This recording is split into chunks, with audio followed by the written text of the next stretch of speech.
There are two bones in each of our forearms. They work as a tuning fork. Can you hear them ringing? Can you hear the sound you carry in the night? This morning, I woke to an old echo crawling from me as though I was full of hibernating things. I gathered as many anvils as I could find. I arranged them before me like drums. I took a hammer up in each fist and I began to play.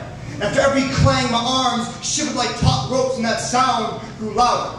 It was the tolling of church bells, a wedding toast among blacksmiths. I raised them to my ears. I swore I could hear John Henry swinging inside me.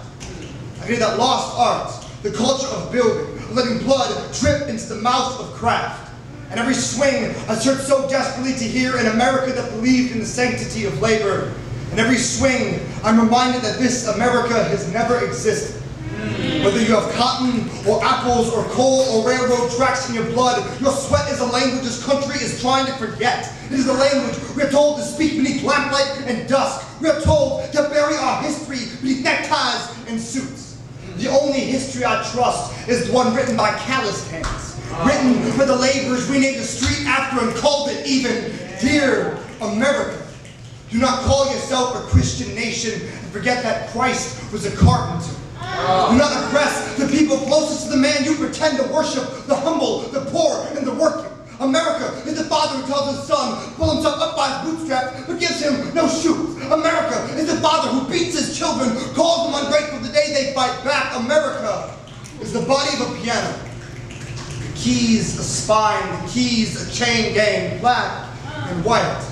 The overseer is a pianist of backs composing across the skin. He may play us, but he does not own this sound. He does not own the ringing of sweat or vibration of arms. Let our hammers, let our strings. He's only a ventriloquist of ghosts, pounding his fingers across the illusion of power. Each morning, I play the anvil until the hammer breaks or I do. This is the sound of spark and penance, a sound lost on the deaf ears of a country built on the backs of a stolen people, a country built hollow and burning like a pipe organ of cannons. Today, as I broke into a sweat thick as blood, I played the anvil like a swarm of 22 caliber wasps lost in the belly of a church bell. I played the anvil like a bat calling to the dark. The answer is in the sound that returns. This is a litany, the anvil a preacher, armor and bones, the choir singing back. If I have ever found God, it is at the end of every swing. Listen to your arms. We may live in a sleeping country, but we still carry the sound in the night. And heaven is a forge. Heaven is an army of welders telling me to wake up and sweat.